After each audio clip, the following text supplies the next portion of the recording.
Hello. Can everybody hear us okay?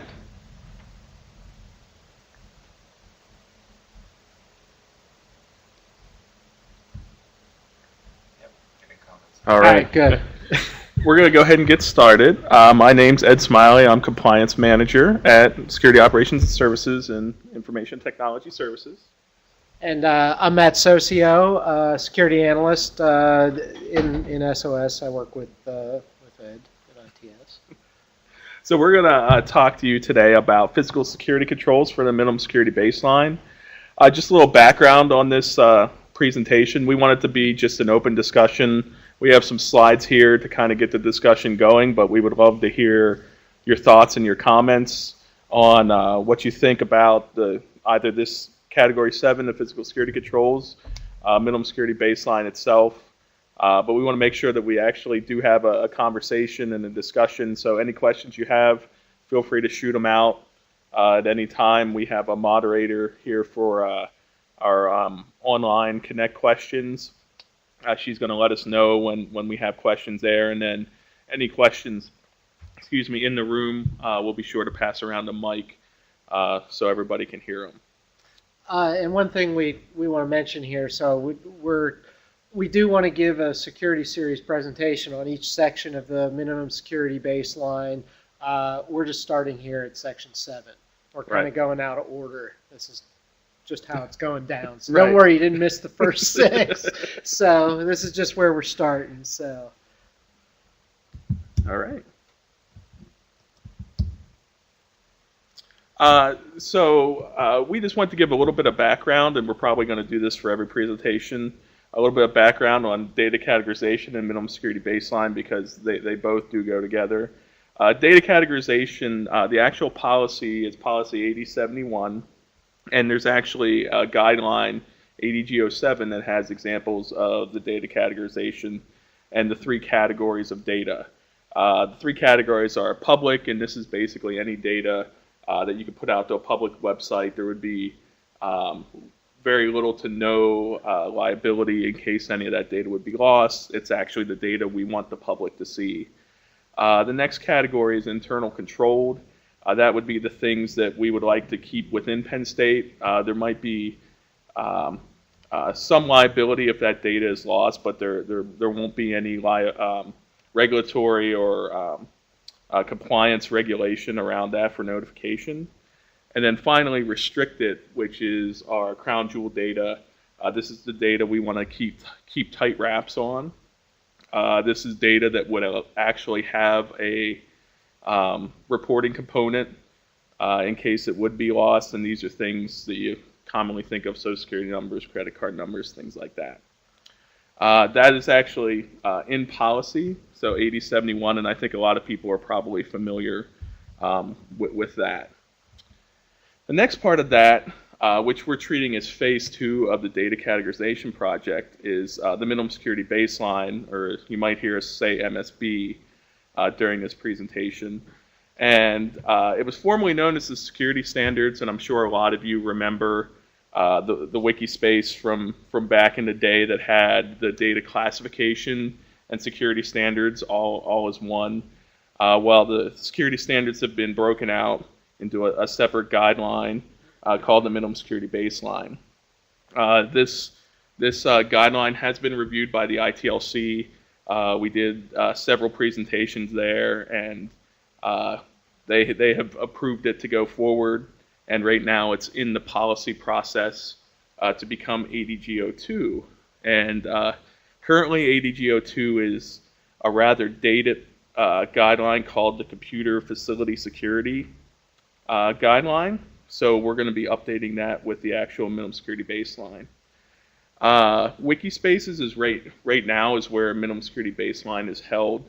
So if you go onto, it's a really long link we'll have at the end of the talk, but if you're interested in taking a look at it now, if you just search our Wikispaces for minimum security baseline, you'll be able to go see it. There is authentication required for that.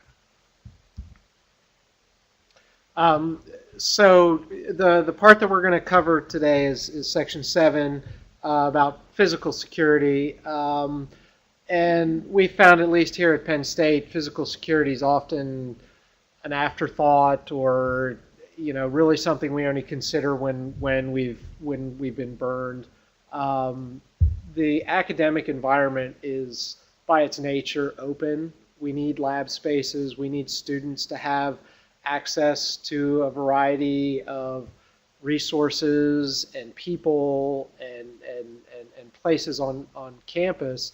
And a lot of times that's kind of hard to balance with really expensive computer resources or really sensitive data. Um, Space constraints around the university. I mean, I've been here since 2000, and we've always dealt with space. Everywhere we went, there was this undercurrent of we're running out of space, we need new space, there's always new buildings going up, and people move into them, and they're instantly out of space. And so what we end up with is a lot of places where the physical space for our computing hardware sometimes takes a back seat to that. A lot of times we end up in shared environments where we're clustering a lot of different types of computing environments together, because that's where the right cooling or electrical resources are, and it's not necessarily the best physical security model in all cases.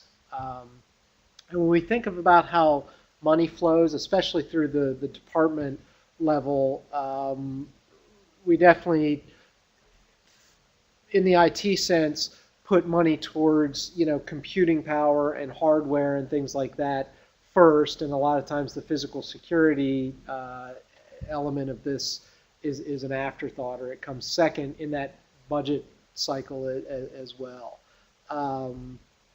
So we have seen places where around campus physical security isn't as good as it could be.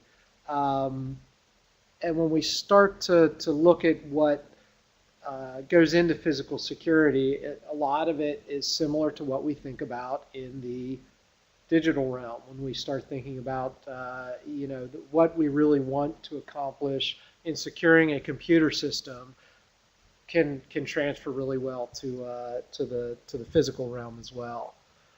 And the basic concepts of physical security really come down to access control and accountability. So on the technical side, everyone's familiar with access control lists at the file system level.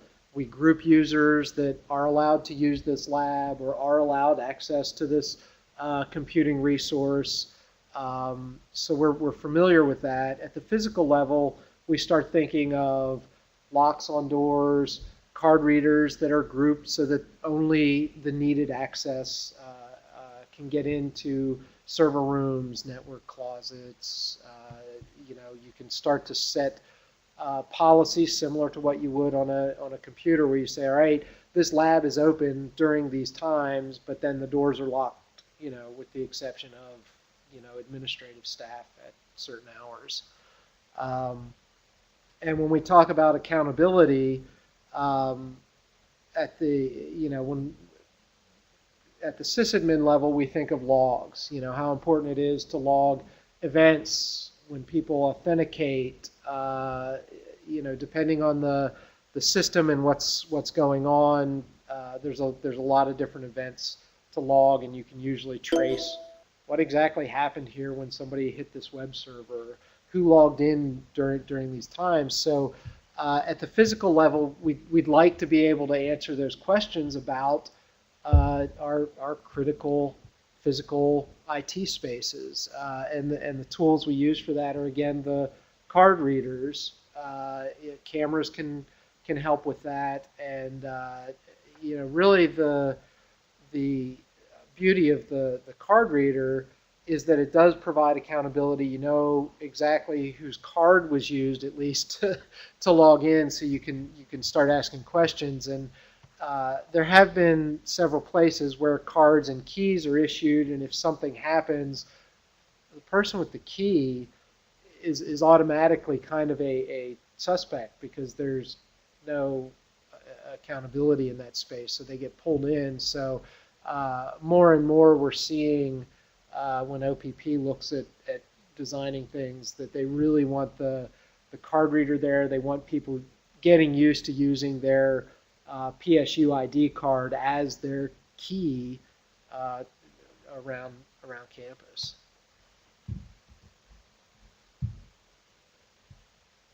All right. Well, this is the actual section from the minimum security baseline. It's entitled Physical and Facility Security Must Be Maintained.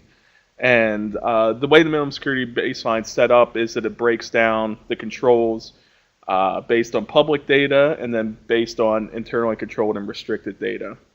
So the X's that are shown here for these controls are actually in the internal controlled and restricted column. So these would need to be the controls that would need to be in place when there's internally controlled and restricted data.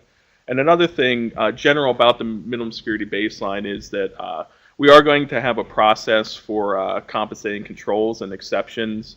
A lot of questions we've been getting back is, we have a very diverse IT environment, and some of the things we described in here might not be exactly what a unit might do, but we will have a process for the compensating controls or the exceptions to these, and they'll be reviewed by our office, and we're now looking at who all needs to review those, but they will be in place. So I just wanted to say that because that's been some of the questions we've been getting. But basically for these controls, they have to be put in place for internally controlled and restricted data. So 7.1.1 is entitled physically secured locked space. So this data needs to be stored in a physically secured and locked space, and that really differs depending upon your location. If you have a data center or network closet, some of the things Matt talked about with card swipes and cameras and things like that need to be in place. A computer lab might be treated a little bit differently because you have typically a lot of people going in and out at one time. Similarly for a faculty staff office, a lot of times, especially if you're in a confined space, you see your colleagues there, you know who should be in there, but sometimes there might be somebody who's visiting or from another office comes in, and so being aware of something like when people like that are in the area, to make sure that this data is secured and locked and available for the people who need it. And an interesting thing, which we'll get to a little bit later, is to pay attention to some of these things when you do see people that maybe you don't recognize in your area. I know Matt and I were on an engagement, and we set out in the hallway waiting for a door to be opened that we wanted to access. And Matt and I, we might look like two trusting people, but we had many people walk past us and not even offer to say, hey, can I help you guys with something? Do you need something? One person did actually ask me. She said, hey, can I help you? I said, oh no, I'm just waiting for somebody to get out of a meeting over there. Oh, okay, cool. And so, like in situations like that, when you see people that are loitering and this is space where we have data to lose, or the stakes are high, or there's risk of exposure, the great thing would have been if that person would have said, we have an area over here with some comfortable seating and couch. I'd really prefer you, or donuts and coffee or whatever. Please go wait over there. And and so and that's where some of the things we talk about with training staff. How do you handle that? We are a fairly open, trusting environment, and we want to preserve that, but we also want to give the staff tools such that you can redirect some of these things that are just kind of out of place. Like me sitting next to a door pretending like I'm working on my laptop while I'm waiting to stick a doorstop into a locked door.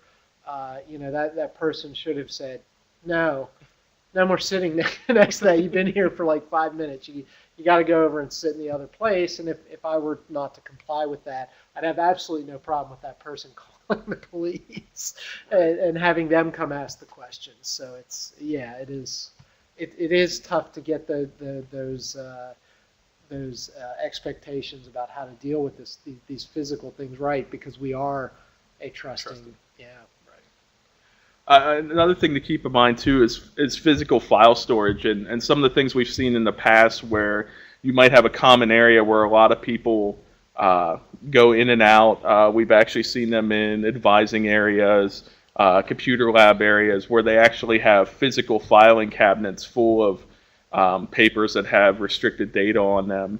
And a lot of times they're unlocked right in, an open environment where somebody could actually reach in if they wanted to and take some of those files. So again, keeping aware of where you put these things and what controls you put in place.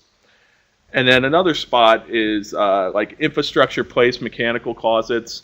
There's typically a lot of people in and out of those. The university has contractors that they use, so they might be people you don't recognize. And often we see a lot of prop doors or open doors, while if people are running inside and out a lot, they don't want to necessarily use their card swipe or their key, so they prop those doors open. So that's also something to keep in place. So when you think about this control of physically secured locked space, you have to really take into account the location that you're at. And sometimes, if somebody is physically there during the day that could see somebody come in and try to take files or get on a machine, maybe that means at night, after hours, those doors are locked, those filing cabinets are locked.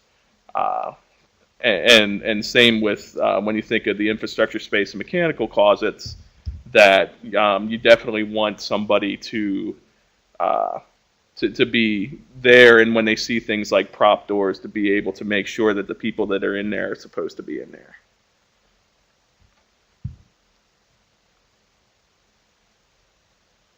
We're having technical difficulties on this end. Bear with us. You sound great. The remote guys did see it. Right, but we just, yeah.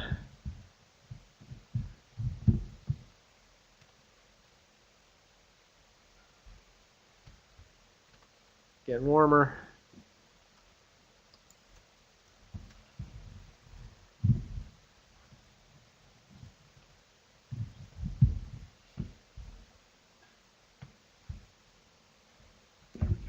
Oh, wait.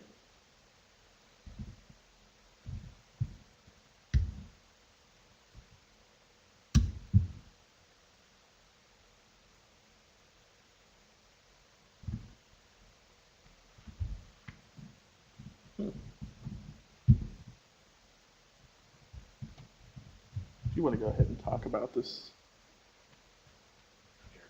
Oh, yeah. So right, and so Ed was talking a lot about file space, and it's hard to talk to a bunch of IT people and say, hey, this applies beyond the digital realm. There are still a lot of paper documents that we push around. There's still a lot of things that are at risk beyond the just what's on the computer, what's on the hard drive, what's stored in the network closet. The way that our faculty and staff work and move through things, there can be a lot of things on desks and in filing cabinets. So we tend to think in terms of securing these assets, helping other folks think in terms of securing those pieces of paper and the other things that are important in those physical spaces is a way that we can help, not just secure computing assets, but secure Penn State's information.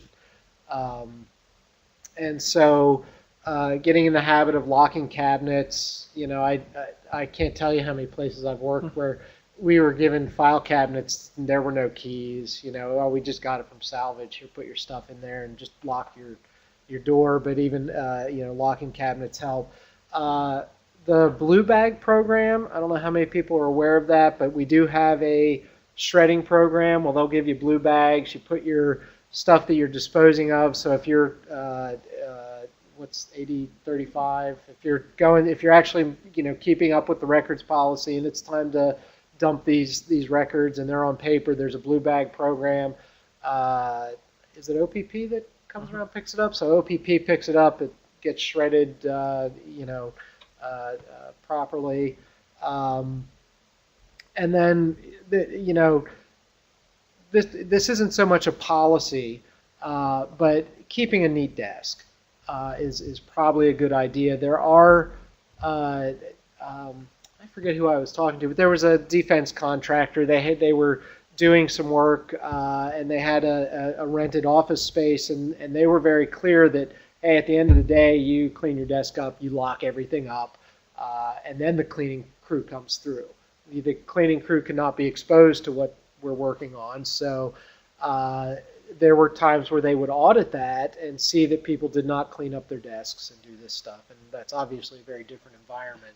But from our standpoint, it would be great if people got in the habit of thinking about where information is and how we treat it, and go along with that. And a lot of that's about awareness too, and again with our trusting and be nice environment. I've walked into offices where talking with our financial person, and they might have salaries or something, and they turn over a piece of paper, and sometimes you think, oh, what, don't they trust me or something like that? But a lot of times they're trained to. They're stewarding data exactly. properly. They're stewarding data and a lot of times that could be hard because it could give somebody an impression of lack of trust. But right. But it's really something that we have to think about because we do have data that people don't actually have access to see. So the next one, 7.1.2, is employee identity proofing. And again, this falls around the same type of thing, is it depends where you're at. As Matt mentioned earlier, we do have a lot of shared spaces, whether it be data centers or network closets or places like that, where we have multiple people going in and out. In some areas, we have a lot of turnover, where new people might cycle in and out routinely. We might have student employees that might change either every semester or every year. So it's really important for them to have proper credentials, and for people, when they see somebody who isn't known to them, to be able to ask them if they should actually be in that space that they're in. Another category is service desk, and when we think about password resets, doing things like that, we have to have proper credentials in order to vet them. And did you want to? Yeah, and another one, there's a couple other use cases that we've been involved in, like with the encryption project. There's a way to bypass in case you lock yourself out of the laptop. We're trying to work through a way that, that we can actually vet that the person is who they say they are before we hand them a bypass key to some laptop. Same with the two-factor project. When we're distributing tokens to do two-factor authentication, you have to be really certain that you're handing that token to who you think you are. And if that's in a departmental context, that assurance is established through the hiring process, through the day-to-day interactions. But if that token needs to be resynced, or it's broken and they need to be issued a new one, and that's going to happen through the service desk, there's a lot of places where that we're finding more of these business processes where, wow, we really need to figure out either how to get a person in the room so we can vet them properly, or how do we do this digitally in a way that we really know we're talking to the right person, because these business processes are too critical, either from an authentication space or from a access control space, to just allow anyone to call in and say, yeah, I need this reset.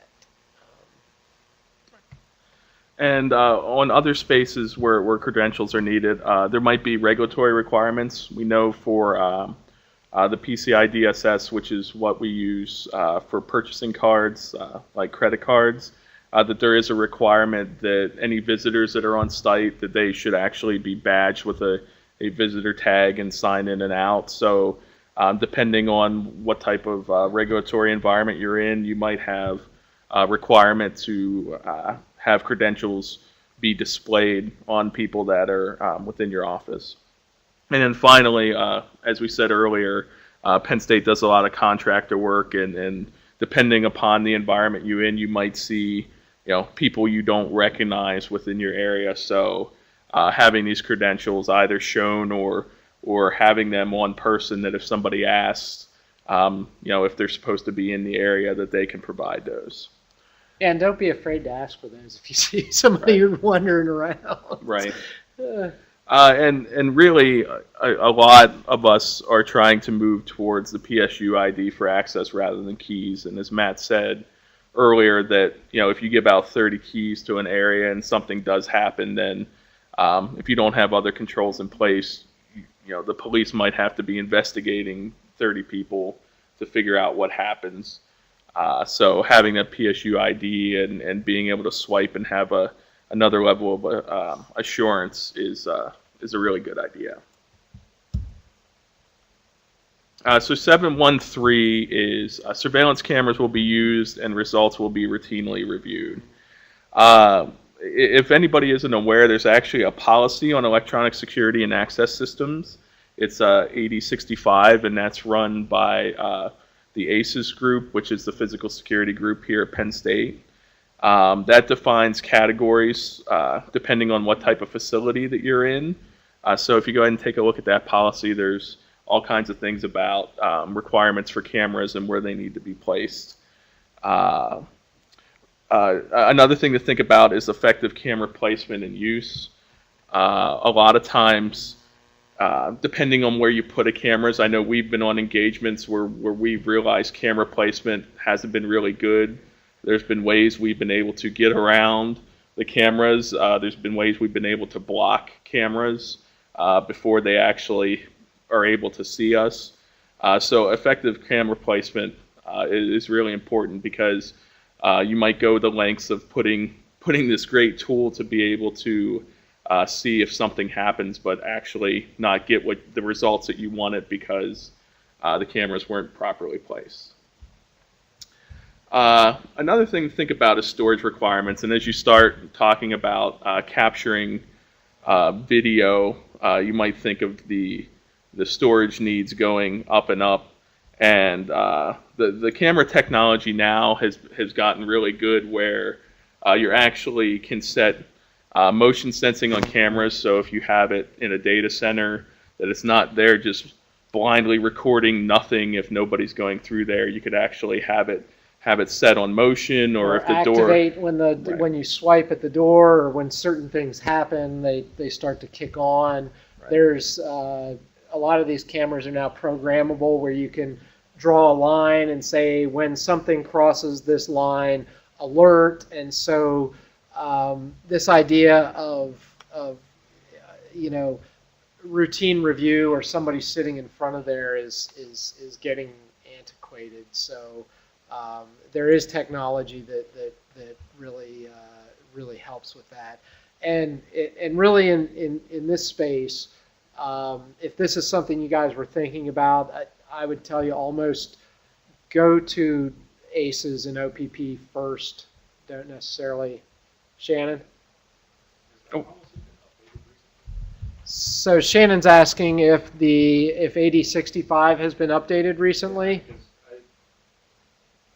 been about 6 months since I looked at it. But my recollection when I read it was that it talked about compatibility with existing systems and the fact that you need to engage ACES. or somebody. But it didn't really go heavily into when it's required and where it's required. I remember it being pretty silent on that. Okay, so Shannon's asking, basically, he's read the policy, he's wondering if it's updated because it talks a lot about, about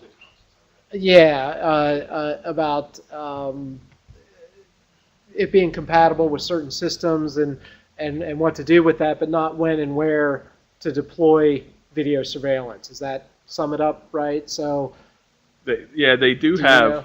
I don't know if I know it's been. I thought it was more than a year since it's been updated, but they do actually now have categories that define some of the places around the university, depending on it being a public or a private place, and talks about cameras on ingress and egress, and actually starts to break out some things that you actually need depending on the category of facility you have. So okay. But definitely that the ACES group within OPP owns that policy, and they know that inside and out. I do remember it being fairly strong, though, that if you're going to do video surveillance, you have to be if it's the policy that I'm Yes. Right.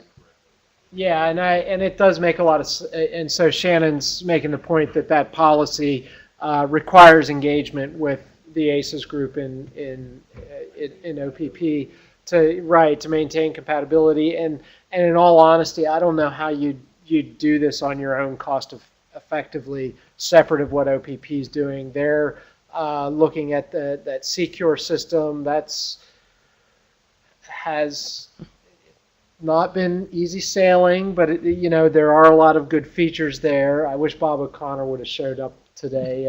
We probably would have drug him up here at this point to talk about Secure, but there's a lot of really neat features of tying together, the card access, the camera stuff, the alarms, the alerts. There's a lot of neat business rules that you can, start structuring some if-then types of business rules around automatic access control, around alarms, things like that. That they're moving in a good direction. It's just harder than the hill's steeper than what they thought. And what project have you been on that hasn't happened? So, thanks for the question. Yeah, and as Matt was saying, the live review is not always required. A lot of times when we think about cameras, you think of the guy sitting behind the screens, 50 screens with 50 different views on it, and that's not always required. A lot of times this data is used that when an incident is detected, you go back and review. So it's also important to not only have these in place, but to test them routinely, because, like I said, nothing would be worse if you put an elaborate system like this in that has the type of triggers that Matt's talking about, and then when you actually have an incident occur, or it triggers all the time, or right. Yeah. Right. If you have storage requirements, that if you're triggering on something, it causes your storage requirements to increase, that you miss the stuff that you actually want. So it's also important to do testing on this as well. So that's really it for Section 7. It's really a small section, but a lot of times when we do a lot of this stuff, people say, well, how easy is it to bypass some of these places and to actually get in? And so we have a video here of somebody using a tool, what is called an under the door tool. And some background on this is that due to the Americans with Disabilities Act, there's requirements for door handles to be at a certain height in public facilities. So pretty much every door handle, I forget what the actual height is. So it's a known height, and people have developed a tool to be able to use it from the outside to open that door. A lot of times fire regulations require that the inside of that door be unlocked. So if there is a fire, an incident, that people don't have to actually unlock the door, that they can get out easily. And so here's... No. So here's someone demonstrating how this under the door tool works. Are they... I think they should be able to click the link.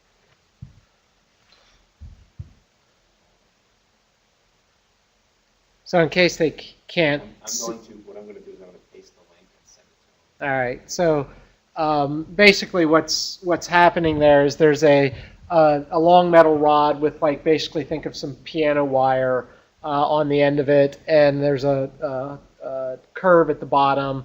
So you're basically be able to slide this tool under the door, and you pull down on the piano wire. And so if you look at the handle on the door over here, because it's shaped like a C, that hooks in there really nicely, and you can just pull it down, use your lean into the door, and it opens right up.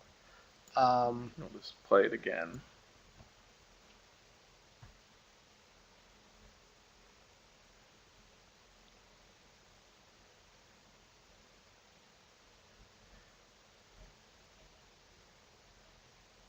So it's actually once you actually get used to being able to do it as this this person shows here, it's actually a really quick method of entry. And the reason we're showing you this is because a lot of times we think of picking locks or having to find windows or something next door, climbing ceiling tiles, going through.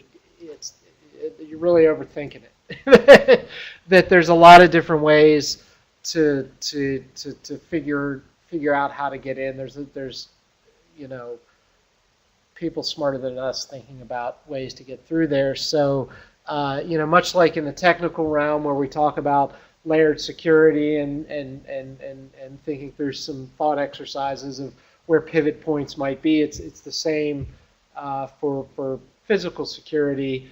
And a lot of times we talk about a lock being a more of a speed bump, that it's something to slow people down rather than necessarily keep them out.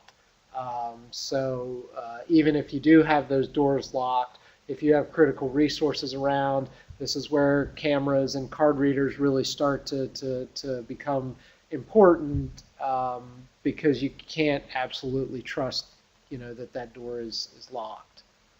Right.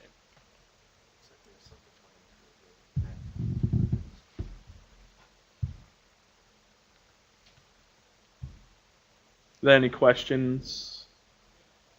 I think he said something coming in here. In the room, are there any questions? My one observation is it seems that what's good for the fire department is bad for physical security, because the fire department wants to be able to get in quickly, easily. So what we found is actually there's if you go into hotels, most hotels now will have that at that height, but the handle will be L-shaped instead of C-shaped, and it'll be down at an angle. And so once you start trying to get in with that tool, you can't get enough friction to actually do that. And one of the engagements we did, we actually recommended that they do that, and they had somebody come in, they cut the C part off the handle and angled it down at 45 degrees, and sure enough, we were locked out then. We were actually locked out. And another thing to keep in mind too, that obviously depending on how much money you have to spend, they actually do have specially designed doors and handles that when you operate the door, that something will come out of the bottom and actually fill the gap at the bottom to be able to stop somebody from putting a tool in underneath. And there are a lot of doors that are meant to meet very tightly. Interior doors usually aren't that way. External doors often have rubberized or adjustable. They're not strike plates. That's Right. the Sweeps. Sweeps. Thank you. That you can really get rid of that space at the bottom of the door, so you're not exploiting that way of doing things. So here's the question. The question is, the janitors appear to have keys to almost every room in the building. Who manages their keys? Ed.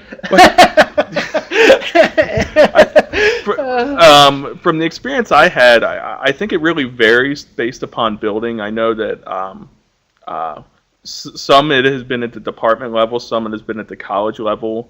I know centrally that OPP has obviously a very large and robust key distributing program, but I believe, as far as I know, that might be up to the individual unit, because I know in previous places where I worked, I went to the local facilities office to get keys.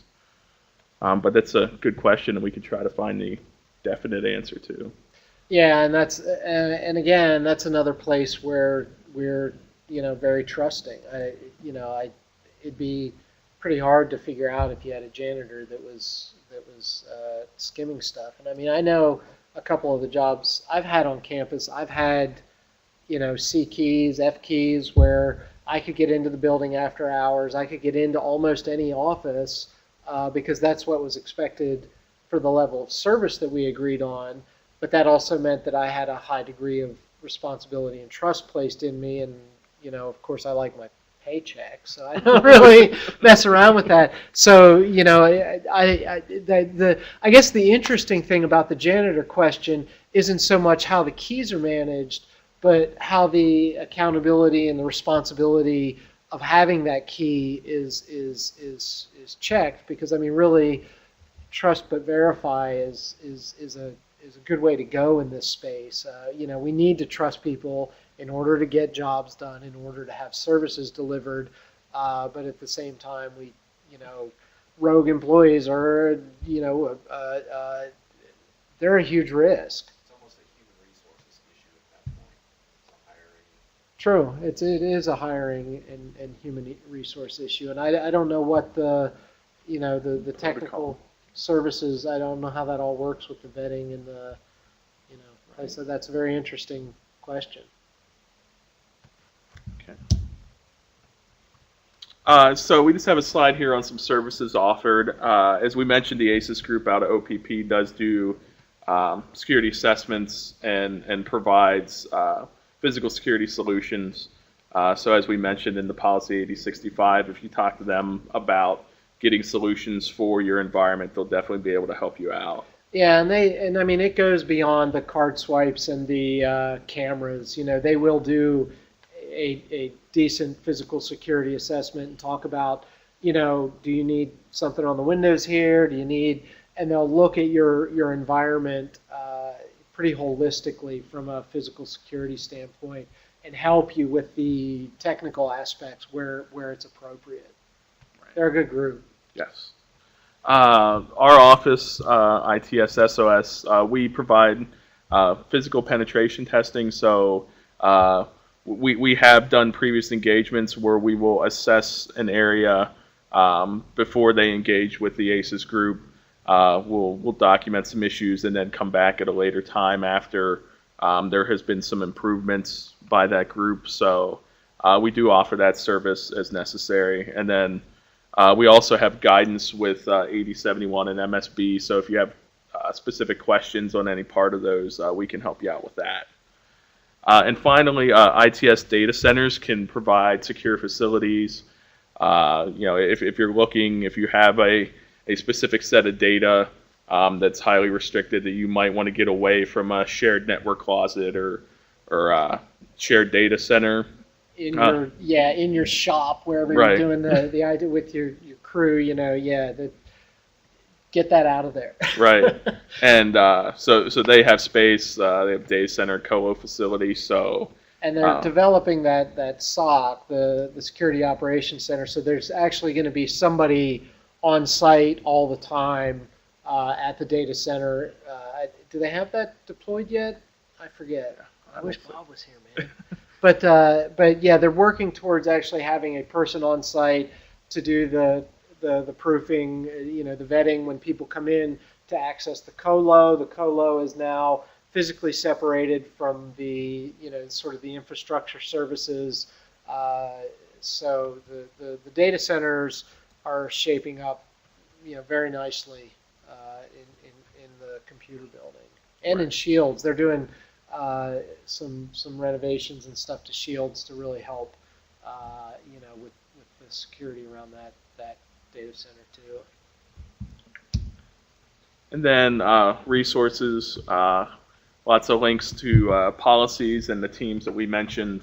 Again, the minimum security baseline link there is pretty long, but if you just do a search on minimum security baseline in Wikispaces, you'll be able to find it.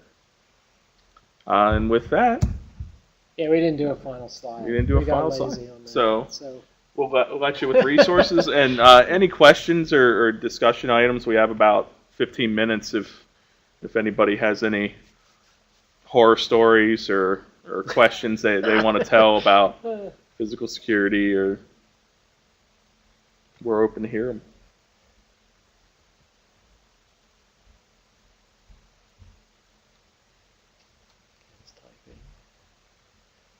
We will. We sent this presentation to Ken. I think he posted it up in the file share for the Connect. So if you want those resources and stuff, it's there for you to grab.